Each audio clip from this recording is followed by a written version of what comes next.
oldinlari niyat qilardim. Ramazonda dam olaman. Bizning soha ustachilik. 11 oy bosib ishlaymanda, ro'zada dam olaman. Lekin shu paytgacha deyarli dam olmaganmiz ro'zada.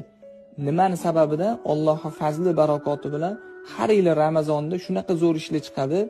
Ya'ni Ramazon oyida ko'proq daromad qilamiz boshqa oylarga nisbatan. Har yil o'zimda sinovdan o'tgan bu narsa. Shu o'rinda usta akalarimiz bor, baraka topishsa. Kunduzlari ro'za tutib, ishlab, og'ir mehnat bo'ladimi, changli mehnat bo'ladimi, shu ustachilikda mehnat qilishadi. Shu fursatdan foydalanib, hamma usta akalarni, ya'ni bizning kanalimizni kuzatib turganlarni hammani Ramazon oyi bilan chin dildan tabriklayman.